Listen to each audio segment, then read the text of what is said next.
L'image classique d'un quarterback de la NFL, c'est celle d'un gaillard qui recule, repère sa cible et envoie un ballon parfait.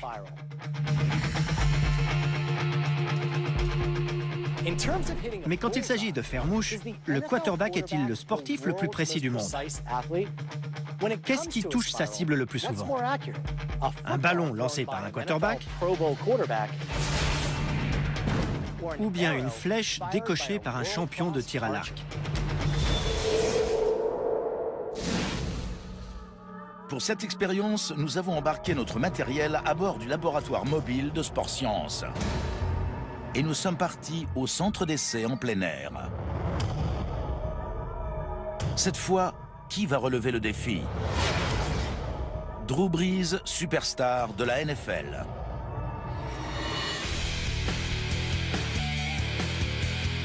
C'est le second quarterback de l'histoire de la NFL à avoir dépassé la barre des 4500 mètres à la passe par saison. Et en 2008, il a été élu attaquant de l'année de la NFL. Aujourd'hui, on peut dire que son bras vaut de l'or. Envoyer la passe parfaite est une question de chaîne cinétique. Ça tient au transfert du flux d'énergie. Celle-ci part des pieds, monte des hanches jusqu'aux épaules, et quand le bras se détend, l'index reste en contact avec le ballon jusqu'au dernier moment. Le ballon part dans une rotation parfaite. Le receveur l'attrape, touchdown.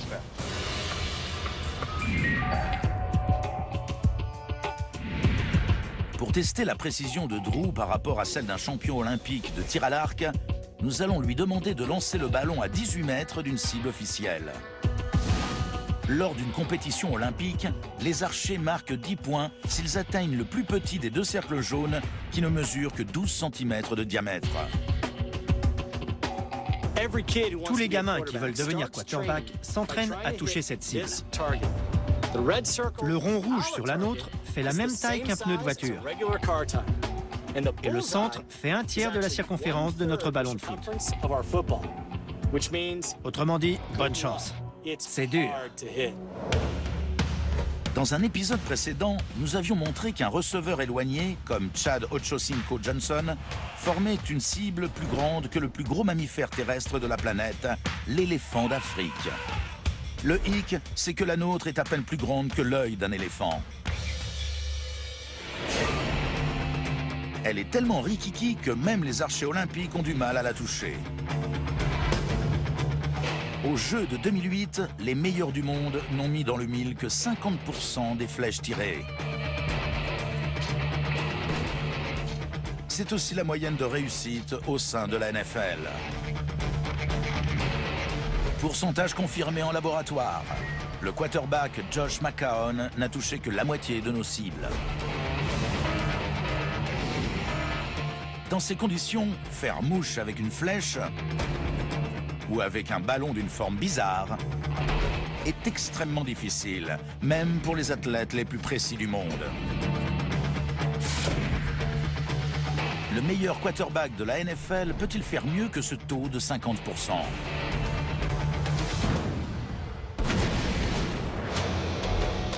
Afin d'analyser les performances de Drew, nous lui avons préparé le projectile le plus high-tech du monde. Un ballon fabriqué sur mesure bourré d'accéléromètres. Les données enregistrées par les capteurs seront transmises à un ordinateur qui suivra tous les aspects de la trajectoire. Vitesse de lancer, angle et vitesse de rotation du ballon. Impressionnant. Le test est simple. Tu dois lancer et mettre dans le mille. On va étudier la rotation du ballon et son influence sur sa trajectoire. Une caméra à haute vitesse et le gyroscope placé dans le ballon vont nous permettre de décortiquer la rotation parfaite.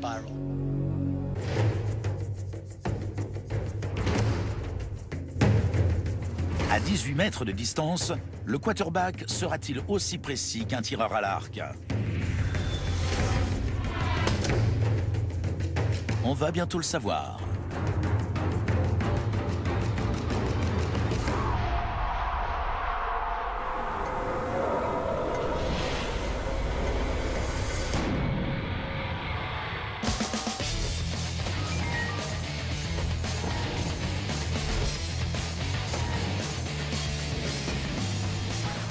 a déjà fait mouche 6 fois sur 6.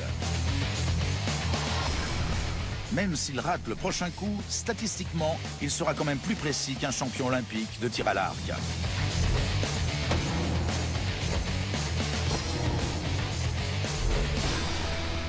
9 sur 9. Va-t-il faire mentir les statistiques et réussir un sans faute?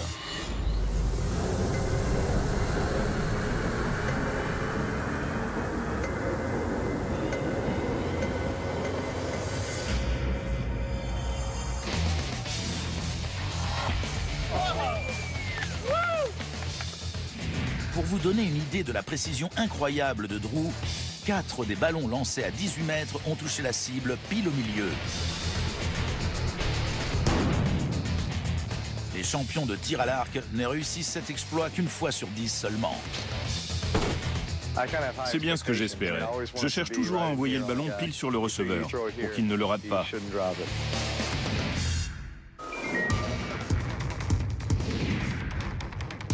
Mais comment parvient-il à faire mouche avec une telle régularité? C'est une question de mémoire musculaire. Je lance avec l'idée de l'envoyer le plus vite possible sur la cible. Les données transmises par notre super ballon révèlent le secret de cette précision étonnante.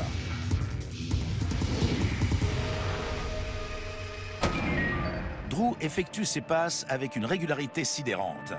Chaque fois, le ballon part à une vitesse de 83 km/h. Et avec le même angle de 6 degrés.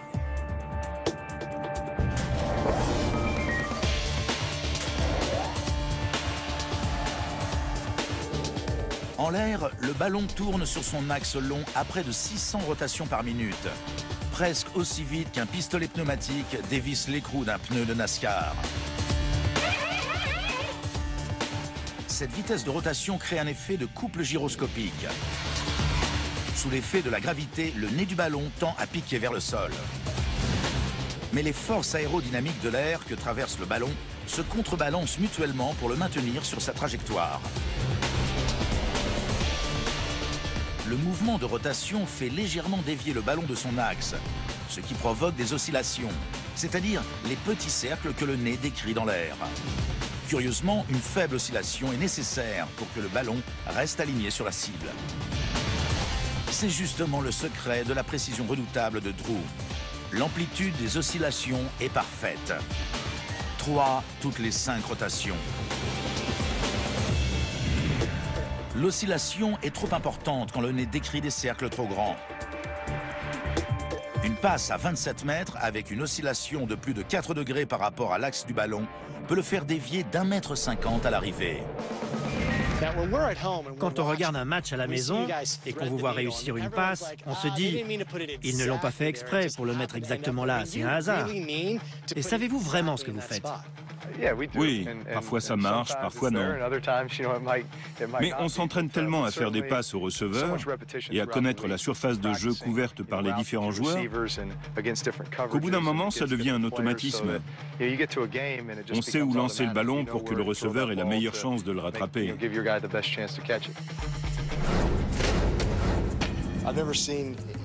Avec le ralenti, on voit bien que le bout du doigt reste sur le ballon jusqu'à la fin et que celui-ci tourne lentement sur lui-même sur toute sa trajectoire. C'est incroyable. Sachant qu'il vise une cible qui occupe une surface plus grande qu'un éléphant, un quarterback a-t-il besoin d'être aussi précis? Un peu, mon neveu. On est obligé de lancer sur la zone où le receveur pourra récupérer le ballon sans se le faire piquer. On sait où envoyer le ballon pour que le receveur puisse le récupérer sans problème. Quand un receveur est harcelé par les défenseurs de l'équipe adverse, la précision ne fait pas tout. Un pro est capable de réussir la passe parfaite à tous les coups. Au basket, il n'y a rien de plus excitant que de réussir un shoot longue distance. L'actuel détenteur du record est Baron Davis, avec un panier à 27 mètres.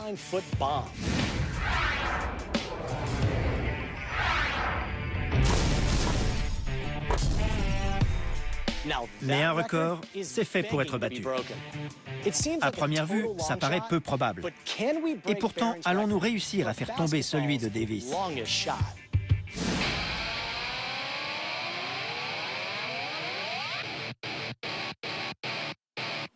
Celui qui va s'y coller pour nous est un grand gaillard doté à la fois de puissance et de finesse de jeu, Kevin Love. En première année de fac, ce pivot de 2,08 m a mené l'UCLA jusqu'au dernier carré avant de passer pro et d'être embauché dès le premier tour de recrutement de la NBA. C'est le joueur parfait pour tenter de battre le record mondial. Il est célèbre pour ses passes très longues, mais aussi pour ses shoots tout en délicatesse. Règle de base pour un tir de plein pied. Je cible le cercle, les pieds bien parallèles. Mes coudes sont parallèles au cercle et mon centre de gravité est exactement au milieu du corps. Je m'étire complètement, comme pour attraper les gâteaux en haut du placard, et je tire.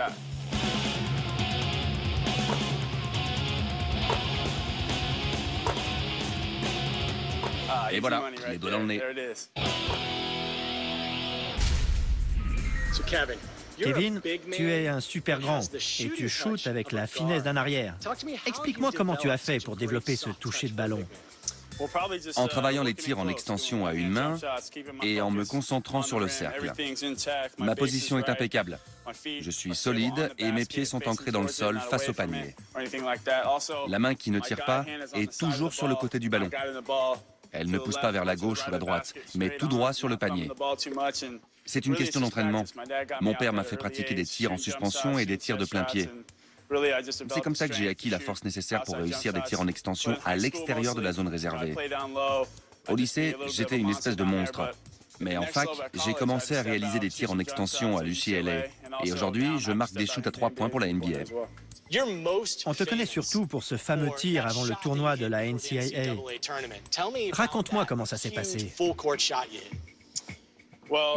En fait, je m'étais entraîné toute l'année après les émissions télé Shoot Around et les matchs à l'extérieur. Que ce soit à Stanford, dans l'Oregon ou l'État de Washington, dès qu'on avait terminé une émission ou des exercices techniques, toute l'équipe tirait depuis la moitié ou le quart du terrain. Mais j'étais le seul capable de reculer et de marquer d'aussi loin. C'est comme ça que j'ai commencé à parier de l'argent. Ensuite, ce fameux tir a été posté sur YouTube et je suis devenu célèbre. C'est passé sur les chaînes NBC, ABC, ESPN, etc. C'était vraiment super. Ça t'éclate de lancer le ballon plus loin que tous les autres? Oui, c'est le genre de tir qui demande beaucoup de force et d'énergie. C'est déjà pas facile d'envoyer le ballon aussi loin, et c'est encore plus dur de marquer. Kevin, le record du monde du tir le plus long au cours d'un match est détenu par Baron Davis, avec un panier à 27 mètres. Oui. On voudrait savoir si tu peux faire mieux que ces 27 mètres. Ça ferait bien sur mon CV. Sur le plan technique, comment Kevin va-t-il s'y prendre? Pour un tir à mi-terrain, je me contente plus ou moins de donner un coup de poignet. Mais réussir un panier à plus de 27 mètres va nécessiter plus qu'un simple coup de poignet. Pour faire tomber le record actuel, Kevin va être obligé de lancer le ballon beaucoup plus fort. Je vais reculer jusqu'au fond du terrain, et puis je vais prendre mon élan et pousser sur mes jambes pour essayer d'envoyer le ballon à l'autre bout.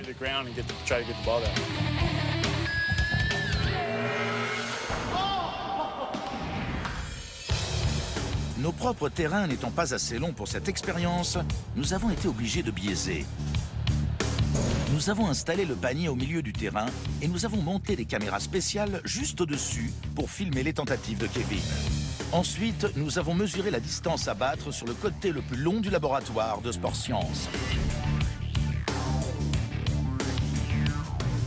On a mis la barre à 27,50 mètres, parce que ça ne rime à rien de battre le record de 2,5 cm. Je tire avant la ligne rouge? Oui, et tu seras à 27,50 mètres. Un tir à 27,50 mètres couvrirait pratiquement toute la longueur d'un terrain réglementaire de la NBA. C'est loin. Voilà.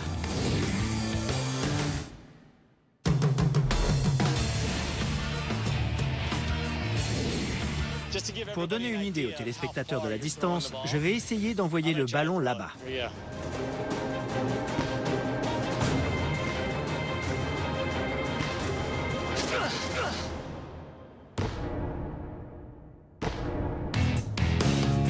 Statistiquement, un type normalement constitué n'a pas une chance sur 1 million de mettre dans le mille. J'en suis très loin.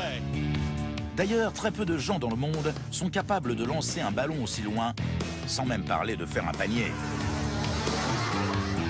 Mais pour Kevin et les joueurs de sa trempe, qui peuvent lancer un ballon sur une telle distance,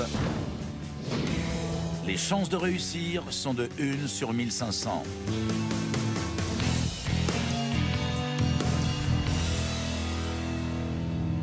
Alors, Kevin va-t-il réussir à battre le record mondial de Baron Davis?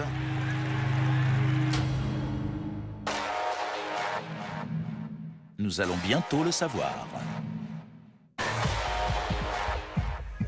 Baron, je t'adore. Mais un record, c'est fait pour être battu. Et c'est ici, dans Sport Science.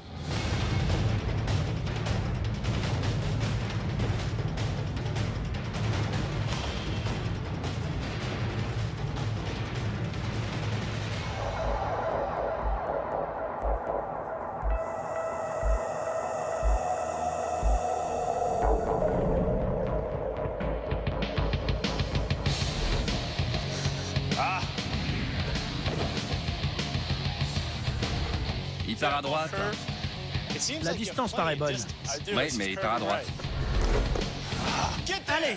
La trajectoire s'infléchit.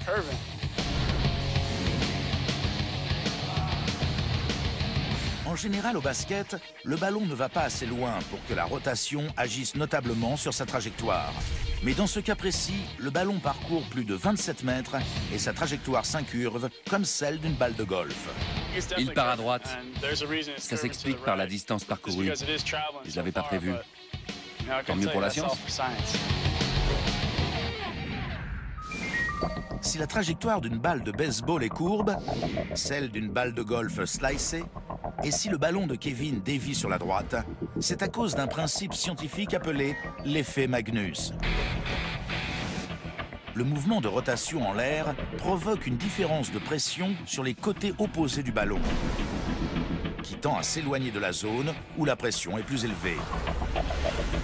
Dans ce cas précis, la dernière impulsion donnée par les doigts de Kevin crée une rotation latérale de 6 révolutions par seconde. Pendant les 2 secondes où le ballon est en l'air, c'est suffisant pour le faire dévier d'1,50 m sur la droite. Alors? Le ballon continue de partir sur la droite. La distance est bonne, mais je vais devoir me déplacer de 2 pas sur la gauche pour compenser. Attention à la caméra.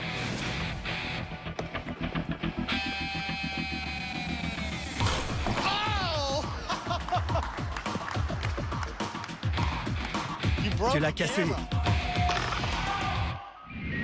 70 tentatives plus tard, Kevin a rectifié son tir. Allez! Mais comme on pouvait s'y attendre, ce n'est pas facile d'établir un nouveau record.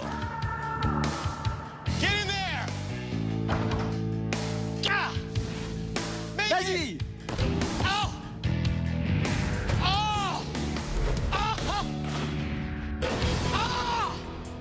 Merde. Combien de fois j'ai touché le cercle?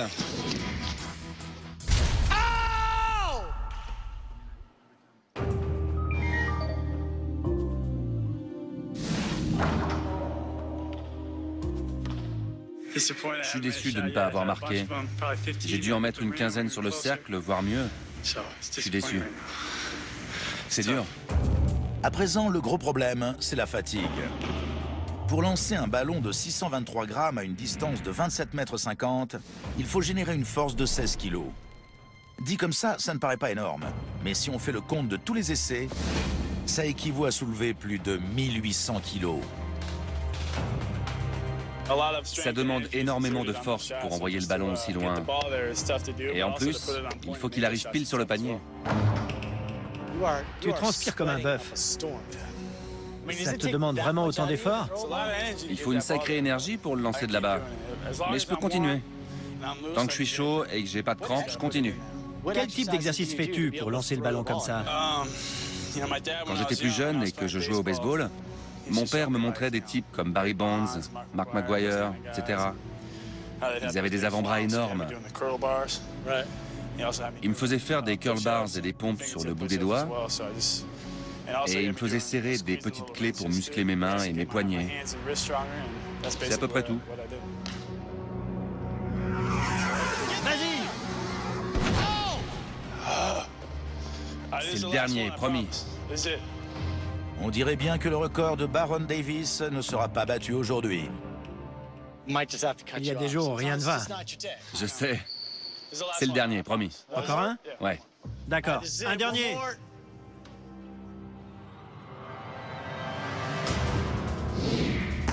Malgré la fatigue et le découragement, Kevin refuse d'abandonner.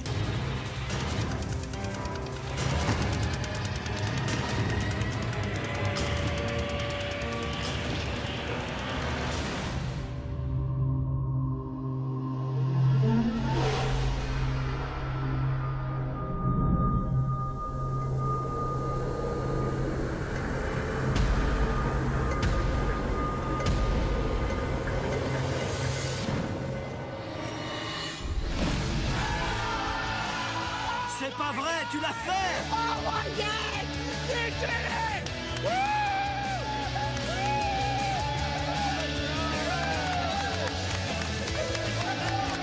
Au 98e essai, Kevin réussit son panier à 27,50 m, établissant du même coup un nouveau record mondial.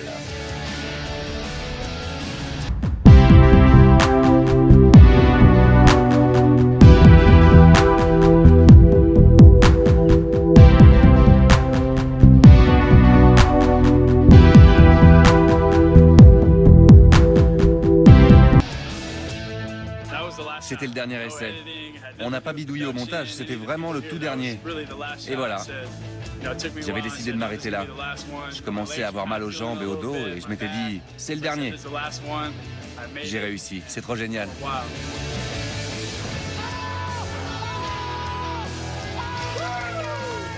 Après tant d'essais manqués, pourquoi le dernier a-t-il été le bon? Notre système de capture de mouvement nous fait découvrir ce tir exceptionnel de l'intérieur.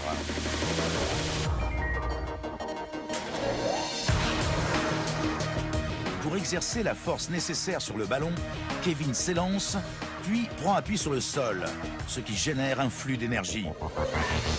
Cette énergie circule dans tout son corps, depuis les pieds jusqu'au bout des doigts. Et Kevin catapulte le ballon à plus de 60 km/h. À cette vitesse, il ne dispose d'aucune marge d'erreur. En temps normal, le ballon ne dépasse pas les 16 km/h, quel que soit son angle de tir. Mais le ballon de Kevin, tiré à un angle de 40 degrés, est arrivé sur le cercle à une vitesse de 38 km/h, avec une marge d'erreur de 0,0027% seulement. 5 cm de moins ou de plus, et le ballon aurait rebondi sur le cercle. Voilà, le nouveau record mondial.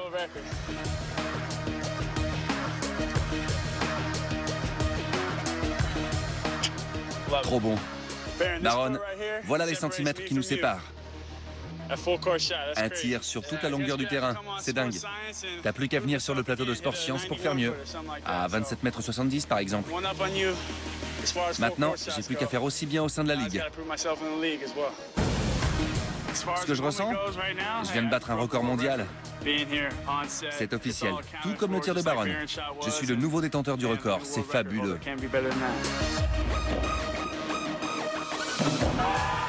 Je pourrais revenir pour tenter un tir à 29 ou 30,50 m. Ce serait un sacré record. Et il y a une autre chose que nous a appris cette expérience. Si on veut établir un nouveau record au basket, il faut y mettre beaucoup d'amour. Dans les sports de ballon, en général, le contrôle se fait de la main, de la tête ou du pied. Mais il existe deux situations particulières où l'objectif d'un joueur est de se prendre le ballon de plein fouet. Au football, quand il faut intercepter un coup franc, et au football américain pour stopper un dégagement ou un tir au but. Alors qu'est-ce qui fait le plus mal? Faire dévier un ballon de foot pour éviter le but, ou plonger sur un ballon de football américain à bout portant?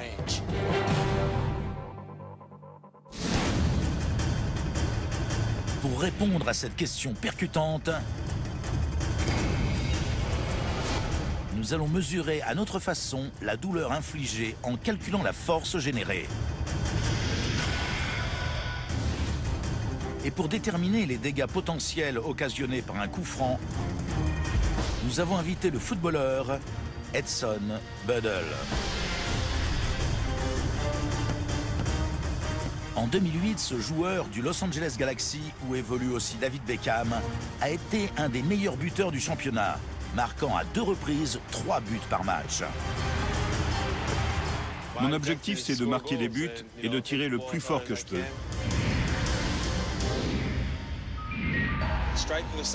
Pour marquer un coup franc, on tire en diagonale. On se sert du bout du pied, on bloque la cheville et on accompagne le ballon. On vise un point de contact précis, c'est-à-dire le centre du ballon. Simultanément, le pied d'appui est pointé droit dans la direction du tir et reste bien ancré dans le sol. Le bras gauche est tendu vers l'extérieur. Ça permet de garder l'équilibre. Si on tire du pied droit, c'est le bras gauche qui sert de balancier. Et il faut toujours que les orteils soient pointés vers le sol. On garde les yeux sur la cible. On prend son élan, on tire, et le ballon file droit au but. Est-ce qu'il t'est déjà arrivé d'être sonné par un ballon reçu en pleine tête? Oui, il est arrivé qu'un joueur tire et rate sa passe. J'ai essayé d'amortir le ballon, mais il est arrivé trop vite et je l'ai pris en pleine tête. Ça m'a un peu étourdi. Pendant quelques secondes, on ne sait plus où on est, et puis on se reprend. C'est vraiment le truc le plus difficile au football, non? Absolument. La synchronisation est particulièrement difficile. C'est vrai. Debout à 9 mètres du tireur, les joueurs du mur sont face à un mini peloton d'exécution. Sauf que leur mission est de se faire tirer dessus. L'objectif des défenseurs est d'aider le gardien à protéger sa cage, tout en protégeant leurs bijoux de famille. Normalement, le mur est constitué de 4 ou 5 joueurs. Mais afin de mesurer la force de l'impact encaissé par un individu, le mur de Sport Science n'en compte qu'un seul. John Brenkus lui-même, toujours prêt à payer de sa personne. John a l'habitude de souffrir pour la science. Morsure, projection, étranglement et coup de balle dans les boules. Aujourd'hui, notre cobaye sans peur va nous aider à calculer le choc encaissé par un joueur de foot touché à bout portant par le ballon.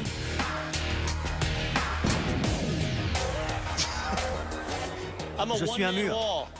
Il veut se faire cogner. On va lui faire plaisir.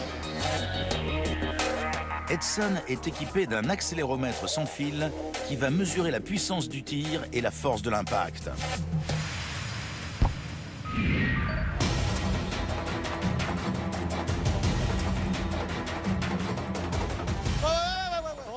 Attends.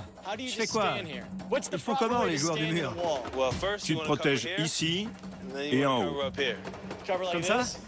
Ne mets pas tes mains devant les yeux. Juste comme ça, prêt à monter la main devant le visage. Tu promets de ne pas me toucher sur le côté de la figure? Je ne promets rien. Bon. On n'a pas un mannequin de crash test? Un mannequin de crash test?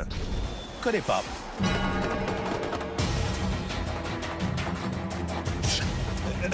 Prêt?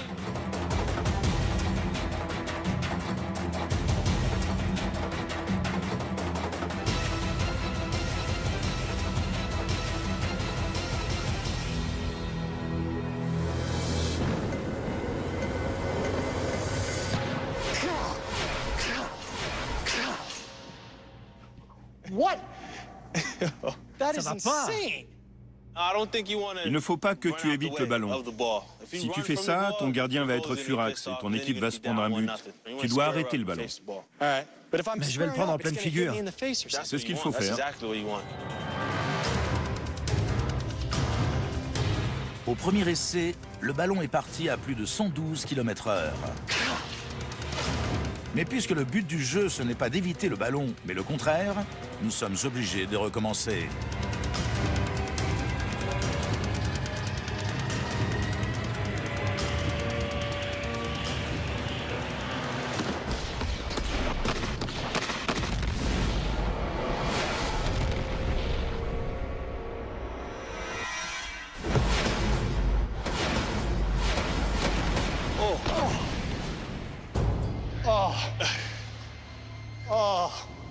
Mon pauvre vieux. Tu veux de l'air? Ça va? J'entends les cloches. Reste tranquille. Quelle a été la puissance du tir d'Edson? Les chiffres enregistrés par l'accéléromètre montrent que le ballon de 450 grammes a été tiré à une vitesse de 115 km/h. Mais la résistance de l'air l'a ralenti de près de 32 km/h avant le choc. Une vitesse suffisante pour projeter John en arrière avec une force de 71 kg.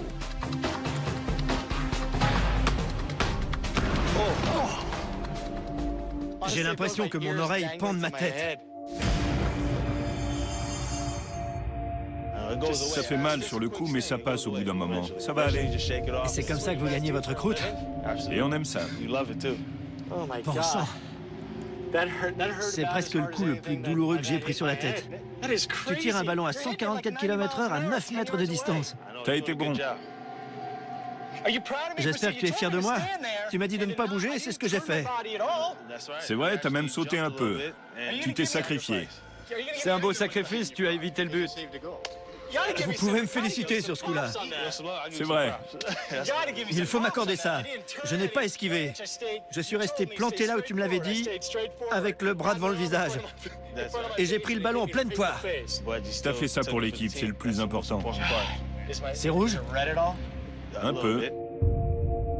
Comment comparer la puissance de ce choc avec celle d'un tir rapproché d'un footballeur américain? Pour nous aider, nous avons fait appel aux jambes d'acier de Tom Malone, ancien de l'équipe universitaire de l'USC et actuel botteur de la NFL.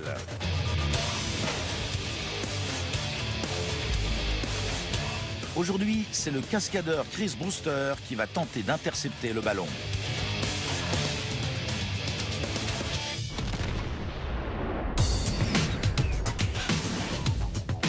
Ta mission est de taper dans le ballon aussi fort que tu peux.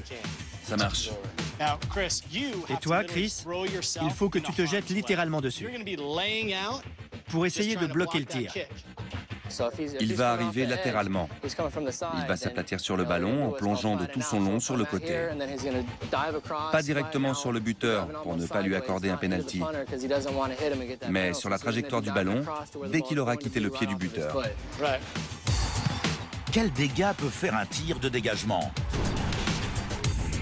Nous avons équipé Chris de gants Texcan, couverts de milliers de capteurs, qui vont mesurer de façon très précise la force du coup de pied de Tom Malone.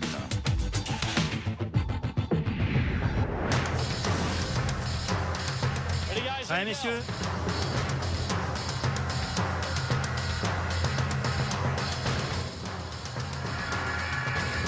Trois, 2, 1, partez!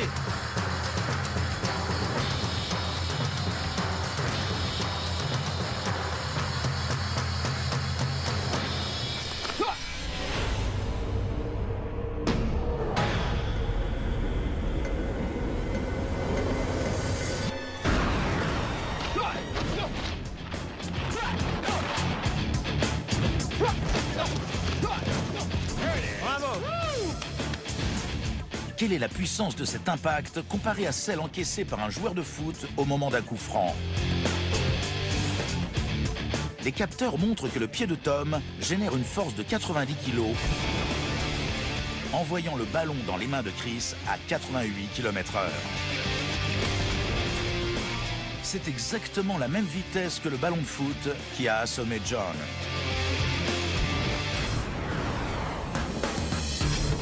Mais curieusement, Chris encaisse un choc de 7,2 kg seulement. Soit 1/10 de l'impact subi par John quand il a stoppé le ballon avec sa tête.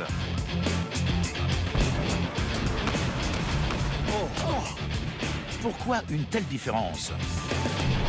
Parce que les mains et le bras de Chris font office d'amortisseur au moment du choc. Un recul de 5 cm suffit à diminuer de 80% la puissance de l'impact. Bien sûr, le bloqueur peut se fracturer un doigt en tentant d'arrêter le ballon. Mais en prenant en pleine tête un ballon de foot lancé à plus de 112 km/h, un joueur du mur risque une commotion cérébrale, blessure autrement plus grave qu'un doigt cassé.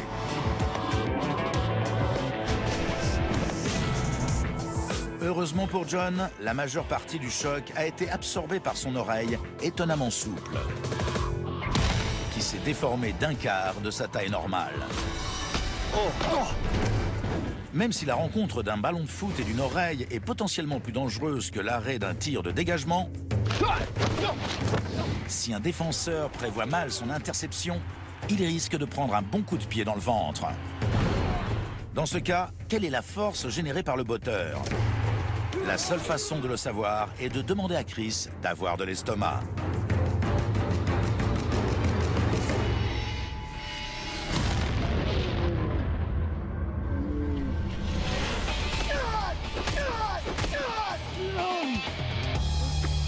Ce coup de pied a généré 6 fois plus de force que le ballon de football intercepté par John.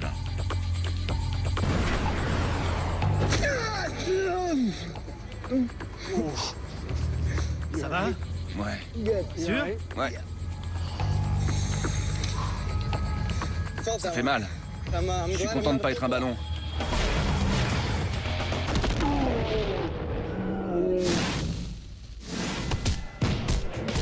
Dans l'art ô combien délicat de la boxe, les coups les plus dévastateurs ne sont pas forcément les plus violents, mais ceux qu'on ne voit pas venir, les directs d'une fulgurance presque inhumaine.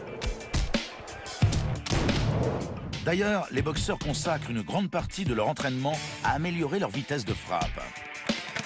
Mais sont-ils vraiment aussi rapides qu'on veut bien le dire? Peut-on comparer cette vitesse à celle d'un des animaux les plus vifs du monde? On a organisé le combat du siècle entre deux sacrés spécimens. Pas deux boxeurs, mais un boxeur et un serpent. Et que la meilleure espèce gagne.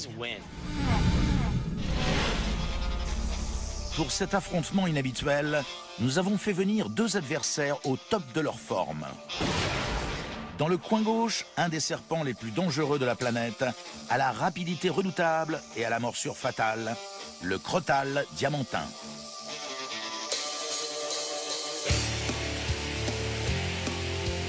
Chaque année, ce crotal fait plus de victimes en Amérique du Nord que tout autre serpent.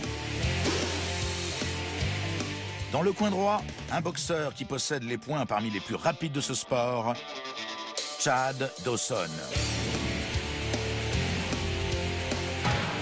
Sur plus de 25 combats à son actif, Chad n'en a perdu aucun. Et dans 60% des cas, il a gagné par KO. Pour ce combat hors norme, c'est le crotal qui va ouvrir la danse.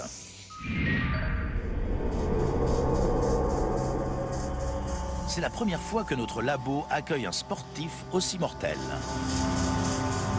C'est pourquoi le spécialiste commence par réunir toute l'équipe de Sport Science.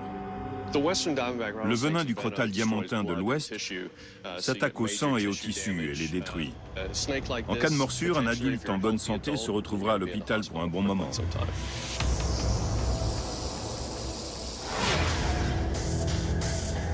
Joshua Raphael va placer un ballon de baudruche à la distance de frappe optimale, c'est-à-dire à 60 cm du serpent.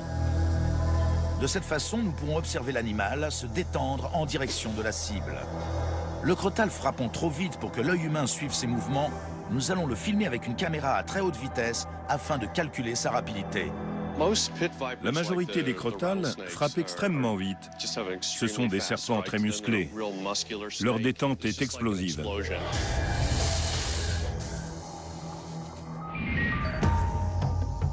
Le moment est venu d'établir qui est le plus rapide, du serpent ou du boxeur.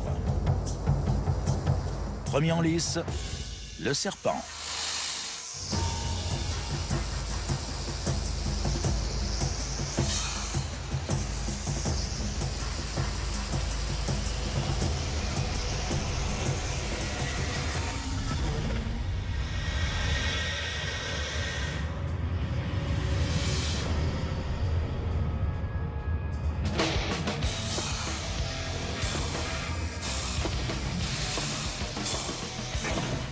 Résultat, le ralenti nous permet de calculer une vitesse de frappe de presque 5 mètres secondes. C'est une accélération incroyable, comme si une voiture passait de 0 à 95 km/h en moins de 3 secondes. Le serpent est rapide, mais l'est-il plus que Chad Dawson, champion invaincu dans la catégorie mi-lourd?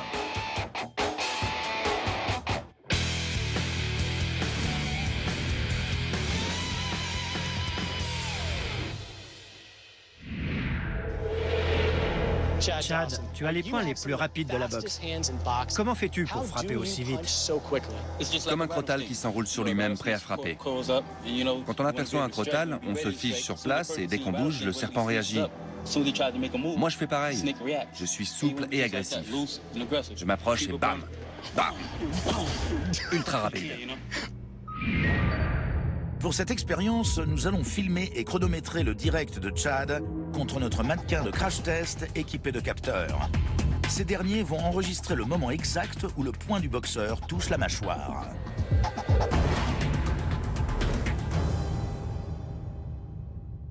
Montre-nous un peu cette explosion d'énergie, comme le serpent. Ok. Chad est-il capable de battre un des animaux les plus rapides du monde?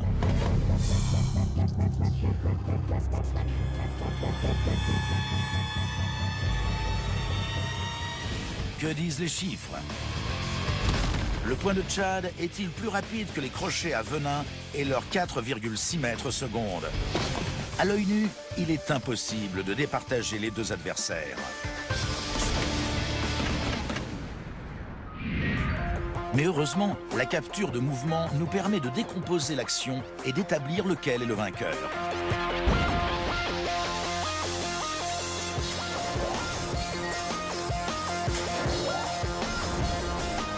La vitesse du poing de Chad est le fruit d'un élan dynamique. Avant de lancer le poing, le boxeur lève l'épaule pour créer une vague d'énergie qui s'amplifie à mesure qu'elle descend le long du bras. Ainsi, il décoche son coup à la vitesse incroyable de 9,75 mètres secondes. 2 fois plus rapidement que le serpent. Si le crotal est plus rapide qu'une voiture de sport au moteur gonflé, Chad, lui, accélère plus rapidement qu'une voiture de course, que le meilleur des dragsters, et même qu'un chasseur F-14.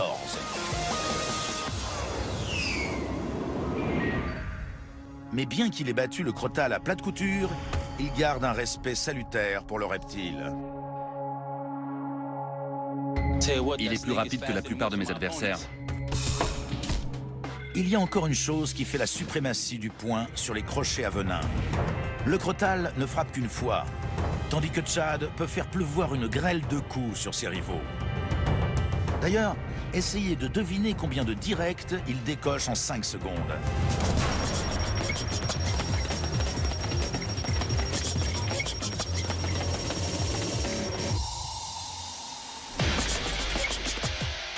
Les images tournées au ralenti sont sidérantes. Chad lance 26 coups en 5 secondes, c'est-à-dire plus de 5 par seconde.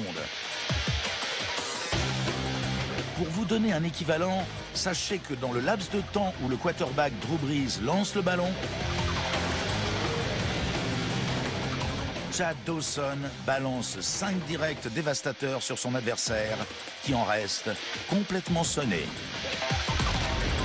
Je vous avais dit que j'étais le plus rapide. Champion.